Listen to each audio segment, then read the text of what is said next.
सुकन्या सिंह जाधव और आप देख रहे हैं इंडिया टीवी डिजिटल। इस वक्त चुनावी माहौल है, हर तरफ चुनाव की बातें हो रही है क्योंकि नतीजे आने में ज्यादा देर नहीं रही है।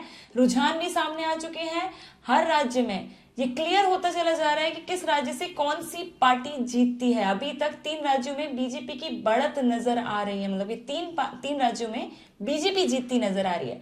इसी बीच हम सबसे पहले बात कर लेंगे छत्तीसगढ़ की। हमारे साथ मौजूद है सचिन कुमार जी, जो कि एक राजनीतिक विश्लेषक है और काफी सारी जानकारी रखते हैं चुनाव के बारे में।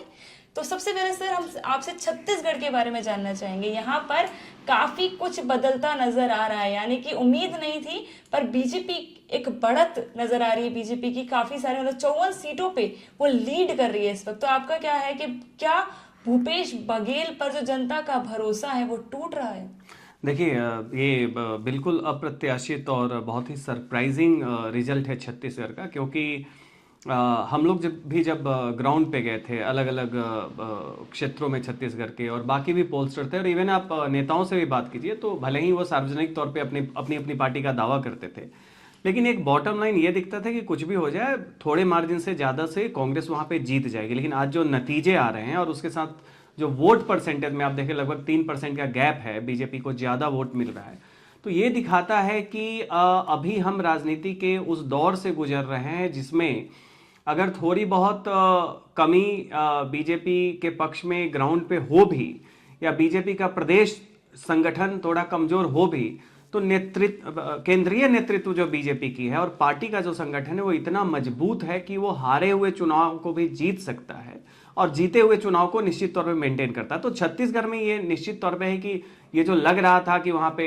रमन सिंह जो स्थानीय चेहरे हैं उनमें वो बात नहीं रही, भूपेश बघेल काफ़ी सक्रिय हैं योजनाओं के और लोक लुभावन योजनाओं के मामले में, वो बीजेपी से काफ़ी आगे हैं, और ले दे के बीजेपी ने काफ़ी देरी कर दी वहाँ पे चुनाव को साधने में। ऐसा दिख रहा है कि अभी के दौर में एक साइलेंट वोटर वो जरूर है जो कि बहुत कुछ नहीं बोल रहा है, और वो निश्चित तौर पे अभी जो केंद्रीय नेतृत्व है और उसमें जो एक चेहरा है मोदी फैक्टर, ये दिखाता है कि भले ही स्थानीय नेतृत्व, और ये राजस्थान में भी आप जब हम बात करेंगे देखेंगे कि हम लोग इस बात को देख रहे थे कि क्या रीजनल फेस या रीजनल लीडर्स की कमजोरी बीजेपी को नुकसान पहुंचाएगी। कम से कम इन नतीजों में ऐसा कुछ होता नहीं दिख रहा है। यहां पे ये बिल्कुल दिख रहा है कि लोग विधानसभा चुनावों में भी भाजपा का संगठन और केंद्रीय नेतृत्व का चेहरा ये अभी भी बीजेपी को कांग्रेस से बहुत आगे किए हुए हैं। अब छत्तीसगढ़ की जब हम बात करते हैं, छत्तीसगढ़ में एससी, एसटी और आदिवासी बेल्ट की जब हम बात करते हैं तो उनका वोट भी काफी हद तक मायने रखता है। तो द्रौपदी मुर्मू भी वहीं से आती हैं, तो क्या इस चीज का भी फायदा बीजेपी को छत्तीसगढ़ में मिला है? देखिए, बीजेपी को इस बार अगर 2018 की तुलना में देखें तो निश्चित तौर पे बहुत ज्यादा फायदा मिला। आदिवासी क्षेत्रों में जो बस्तर संभाग है और सरगुजा संभाग है, इसमें काफी और ये बावजूद इसके मिला है कि चुनाव के कुछ समय पहले तक जो कर्ज माफी का मुद्दा हो या और भी बहुत कुछ जो भूपेश बघेल सरकार ने किए थे, ऐसा लग रहा था कि वह जो वनोपज की बात हो और उन्हें और भी बहुत सारे राहत स्कीम्स की बात हो, लग रहा था। बावजूद इसके इस बार कांग्रेस बीजेपी काफी अच्छा कर रही है, और ये दिखाता है कि जो आदिवासी जो ग्राउंड पे हैं उनके बीच में जो प्रधानमंत्री मोदी हैं और उनकी जो एक छवि है कि वो जो कमजोर तबका है उसके लिए एक केयर करते हैं। वो कोरोना के समय से हो, लॉकडाउन के समय से हो, अगले 5 साल तक जो वेलफेयर स्कीम्स हैं, चावल और बाकी राशन मिलने की बात हो, घर देने की बात हो, ये सब मुद्दे ज्यादा हावी रहे। कांग्रेस का जो प्रयास था कि वो महंगाई को या बेरोजगारी को या और भी बहुत सारी बातों को मुद्दा बना, ये नहीं हुआ है। एक चीज निश्चित है कि बीजेपी का अभी आप देखें तो एक तरफ जहां कांग्रेस ओबीसी के जनगणना और आरक्षण की बात कर रही है, दूसरी तरफ बीजेपी में सबसे ज्यादा ओबीसी हैं, चाहे प्रधानमंत्री खुद हो, चाहे नेतृत्व की बात हो। और केवल ओबीसी ही नहीं है, जैसा आपने कहा कि राष्ट्रपति बनाने की बात हो तो एक आदिवासी समाज से आती हैं द्रौपदी मुर्मू, और दलित समाज से इससे पहले थे। तो जनता के बीच में एक छवि निश्चित चली गई है कि इस दौर में जब मोदी का की प्रधानता है, इसमें दलित, आदिवासी, पिछड़े, इन लोगों को भी ज्यादा हिस्सेदारी दी जा रही है बजाय जो कांग्रेस में दी जाती थी। तो भले ही दावा कुछ भी किया जाए, मुद्दे कुछ भी किए जाए, भरोसा इसमें निश्चित है कि बीजेपी और उसकी केंद्रीय नेतृत्व पे केवल सवर्णों का ही नहीं, पिछड़ों, दलितों और आदिवासियों का भी है। और यह चीज परिणाम में भी मध्य प्रदेश, राजस्थान और छत्तीसगढ़ में दिख रहा है। तो ये तो हो गई छत्तीसगढ़ की बात, जहां बीजेपी अभी लीड कर रही है। अब बात कर लेते हैं राजस्थान की। राजस्थान क्षेत्रफल के मायने में ही नहीं बल्कि एक बहुत ही ज्यादा अहम राज्य है। यहाँ पे सबसे पहले मैं पहले आपको ये बता देती हूँ कि रुझान क्या कह रहे हैं। 199 सीटें हैं, बीजेपी 114 सीटों से लीड कर रही है, कांग्रेस 70, अदर्स 15। तो राजस्थान में एक चीज है कि जो सरकार बनी है वो कभी रिपीट नहीं होती, बल्कि हर बार सरकार बदलती है, दूसरी सरकार को मौका दिया जाता है, दूसरी पार्टी को मौका दिया जाता है। तो अगर इस बार, जैसे कि रुझानों में साफ नजर आ रहा है, बीजेपी जीतती दिख रही है, तो अगर बीजेपी जीतती है तो क्या वसुंधरा राजे ही मुख्यमंत्री रहेंगी? क्या वही एक इकलौता चेहरा है बीजेपी के पास राजस्थान में? नहीं, देखिए, इस कायदे से जो वहाँ पे रिवाज है हर 5 साल में परिवर्तन का, उस रिवाज में एक और हिस्सा है कि बीजेपी जब जीतती है तो वो 140 के करीब जाके जीतती है, जो हाल फिलहाल में ट्रेंड रहा है। कांग्रेस जब हारती है तो 20 से 40 के बीच में आती है। तो इस बार रिवाज तो कायम रह गया कि सरकार बदलती हुई नजर आ रही है, लेकिन उसमें थोड़ी बहुत तब्दीली है। बीजेपी इस बार बहुत बड़े मार्जिन से नहीं जीत रही है और कांग्रेस बहुत ही सम्मानजनक हार रही है। वो 20 से लेके 40 के बीच वाली हार नहीं आ रही। तो इसकी क्रेडिट गहलोत साहब को देनी होगी। रही बात कि क्या वसुंधरा ही सीएम बनेंगी, अब देखिए सारा का सारा एक ठेकरा ये भी एक कारण ये भी बताया जा सकता है कि बीजेपी जो बड़ी बहुमत जो मिलनी चाहिए थे नहीं मिल रही है। उसका कारण है कि आपने चेहरा नहीं दिया तो बहुत सारे बागी कैंडिडेट हुए, बहुत सारे वसुंधरा कैंप के लोगों ने अपनी जोर नहीं लगाई, वसुंधरा ने भी नहीं लगाई। तो इस कारण से केंद्रीय नेतृत्व ये कि अगर इस तर्क को ज्यादा तरजीह दे तो फिर होगा कि भाई वसुंधरा जी ने बहुत ज्यादा अपना दमखम नहीं दिखाया तो कोई भी बन सकता है। दूसरा ये है कि वसुंधरा फैक्टर को अगर आपने सही से प्रोजेक्ट नहीं किया, इससे आपके विक्ट्री मार्जिन में कमी आई है, तो इसका मतलब है उनमें अभी भी दम है। और 24 के चुनाव को देखते हुए शायद हो सकता है पार्टी को उनको चेहरा बनाया जाना चाहिए। लेकिन एक चीज निश्चित है कि अगर ये कंफर्टेबल मार्जिन की तरफ बढ़ा और अगर टैली बढ़ी 114 से आगे शाम के 5 बजे तक, तो निश्चित तौर पे पार्टी और संगठन को स्वतंत्रता होगी किसी को बनाए। लेकिन अगर ये कम हो गया 105, 6 जैसे 110 के नीचे आ गई, उस स्थिति में देखिए वसुंधरा जी जो है उनकी वजन जो है बढ़ेगी, क्योंकि वही एक ऐसी अभी तक नेता है जिनका पूरे राजस्थान में प्रभाव है। बाकी सारे नेता जो हैं अपने अपने अंचल में।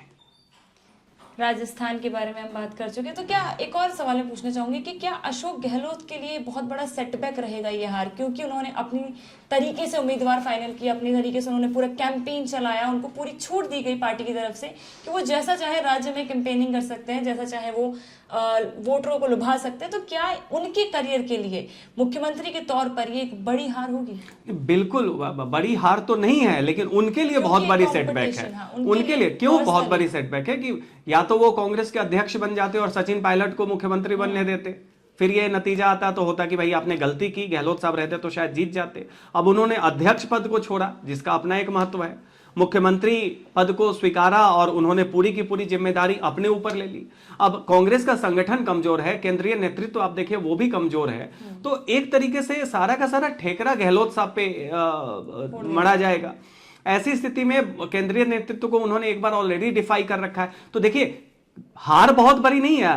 कांग्रेस तो इस बार काफी अच्छा प्रदर्शन कर रही है, क्योंकि अगर आप पिछली बार की देखें जब कांग्रेस हारती थी, जिस मार्जिन से हारती थी, इस बार फिर भी वो 60 या 70 या उसके आसपास की स्थिति में है, जो कि एक सही मतलब कि आप देखें कि पुराने तुलना में एक सही प्रदर्शन है।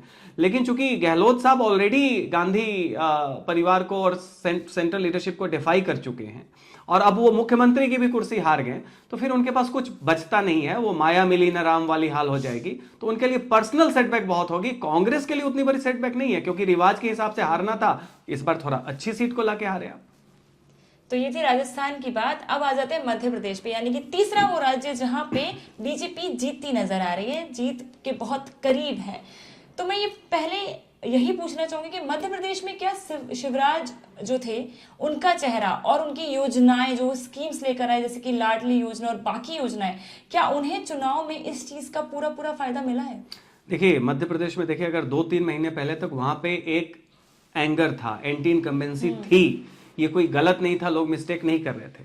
लेकिन जिस तरीके से परिणाम आ रहे हैं और जिस तरीके से अंत में ये कयास लगने लगे कि जो हायर टर्नआउट हुआ है वो उसमें महिलाओं ने ज्यादा वोट किया है, तो हायर टर्नआउट का जो हम लोग मतलब निकालते थे कि ज्यादा अगर वोटिंग परसेंटेज हो मतलब परिवर्तन हो रहा है, इस बार ये हो गया कि ज्यादा वोटिंग परसेंटेज जो है एक तबके ने, समाज के आधे तबके महिलाओं ने जम के किया। तो शिवराज सिंह चौहान को यह माना जा रहा था और ये पब्लिक भी कह रही थी कि साहब इनसे अब मन भर गया है, नाराजगी हो ना हो। लेकिन वही शिवराज सिंह चौहान 2 महीने में जिस तरीके की उन्होंने मेहनत किया, सुबह 8 से लेकर रात के 10, 11, 12, कभी कभी 2-2 बजे तक उन्होंने कैंपेन की।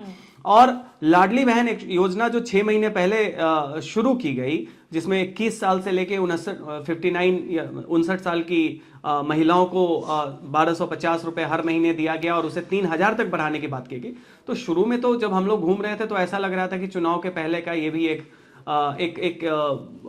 वादा है जिसका बहुत असर नहीं होगा।